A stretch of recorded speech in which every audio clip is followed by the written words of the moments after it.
Okay, big bucks. Stop! This is a CBS News special report. From CBS News headquarters in New York, here is Dan Rather. Good day. U.S. military forces have suffered some casualties during the invasion today of the small Caribbean island nation of Grenada. It is not known how many Americans were killed or wounded on Grenada. President Reagan said that the invasion by U.S. Marines and U.S. Army Rangers, plus a token force from 6 Caribbean nations, was necessary, as the president said, to protect Americans and to restore democracy to Grenada. What Washington considered to be the far-left military in Grenada seized power last week and murdered the country's Marxist prime minister, as well as some other top officials. As many as 1,000 U.S. Army Rangers and 500 Marines were involved in today's invasion, and there apparently was also a parachute drop by U.S. forces. Our Pentagon correspondent, David Martin, has just left a Defense Department briefing and is in Washington. David, we are having some transmission difficulty, but we do want to know what came out of that briefing. Well, let's deal first with the casualties, Dan. They were described by this senior defense official, who would speak only on background, not for attribution, as minimal. And we asked the question again and again the answer came back minimal. He confirmed that one American helicopter is down, but he did not confirm that it had gone down from enemy fire or from Grenadian fire, or whether it had gone down for mechanical reasons. However, he did confirm that the U.S. forces are taking some small arms fire.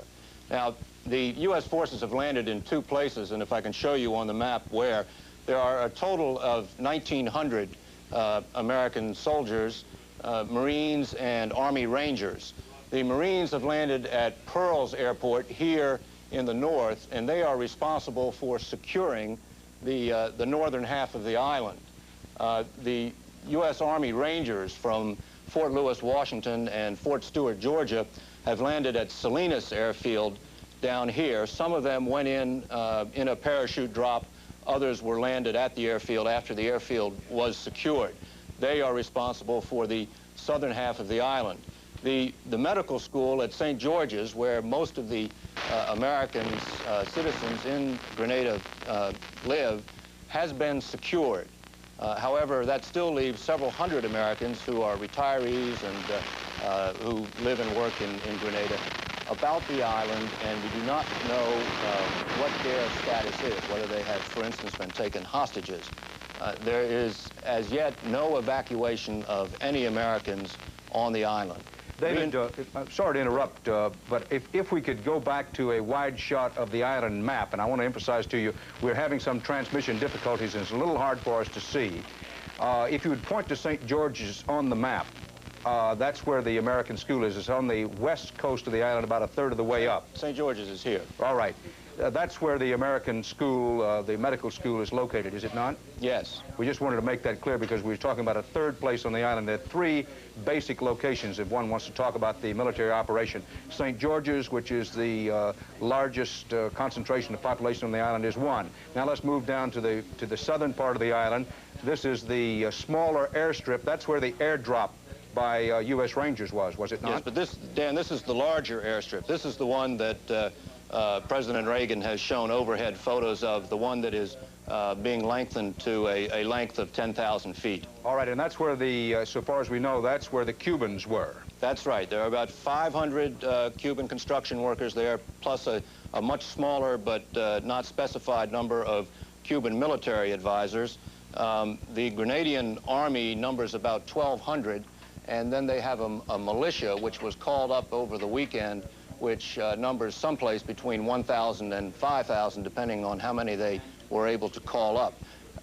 It is not known, or at least it is not being told to us, whether it is Cuban units who are firing on the Americans or whether it is Grenadian units. Now, David, the one other place where there was some action is on the east coast of the island. If we could go back to the map of the island, this is where the smaller airport is. That's right. And this was secured primarily by a Marine seaborne assault. Is that our understanding? No, Marines by helicopter. They came from the helicopter carrier Guam, and they went in there by helicopter and secured the airfield.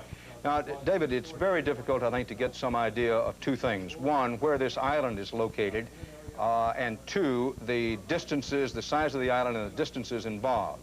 So first, let's point out that the island is much closer to Venezuela and South America than it is to the United States.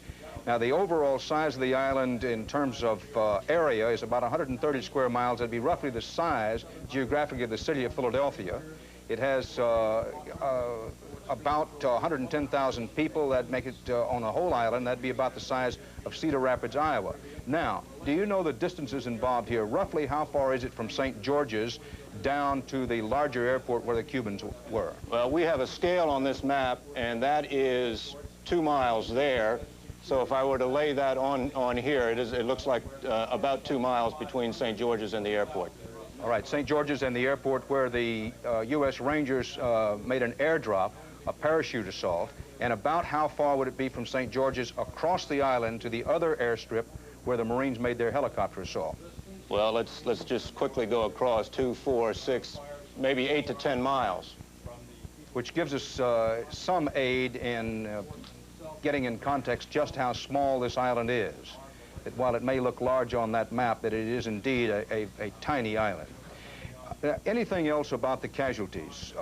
Any word from that Pentagon briefing from which you've just come about Cuban casualties or possible Soviet casualties? No, there was considerable discussion of the status of the 30 Soviet military advisors, because I believe there have been reports that the Soviet military advisors, the 30 advisors, had been captured.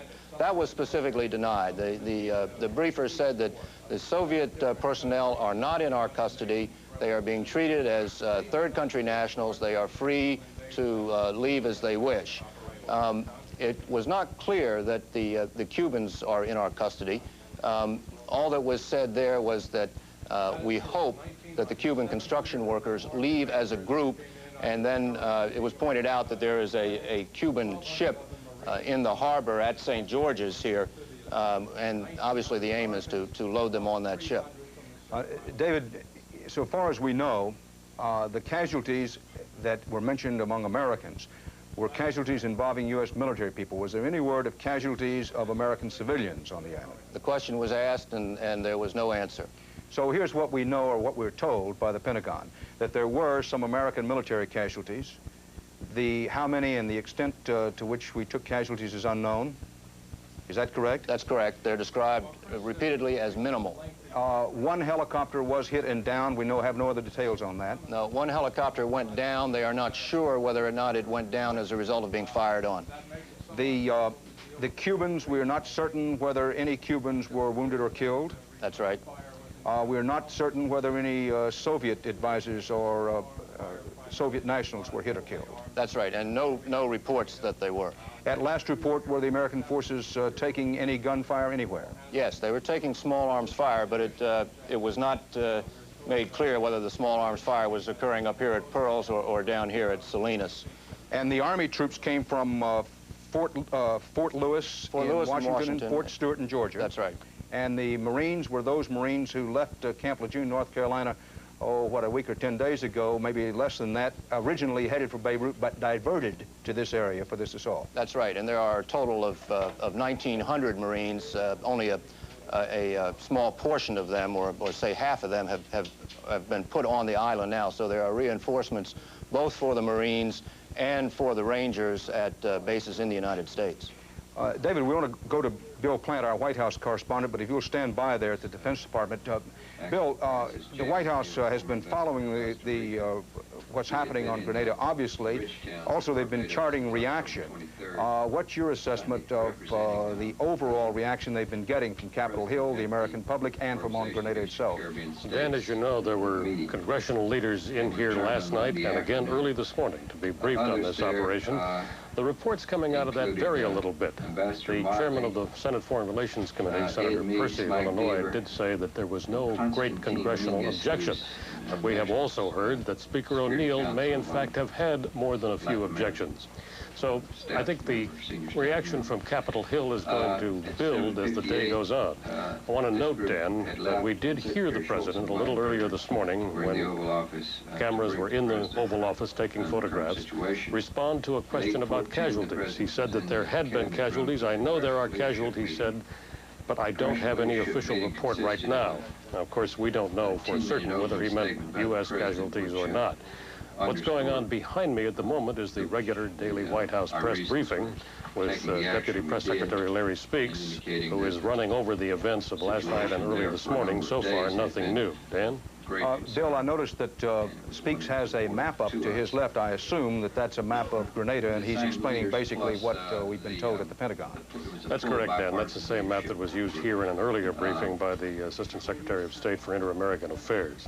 Bill, recapitulating what the president said when he first appeared this morning and officially announced this, why have we invaded Grenada? The president gave 3 reasons for the invasion of Grenada, or for the U.S. support of that action. They were to protect American citizens, to facilitate the evacuation of those who wanted to leave, and to restore law and order.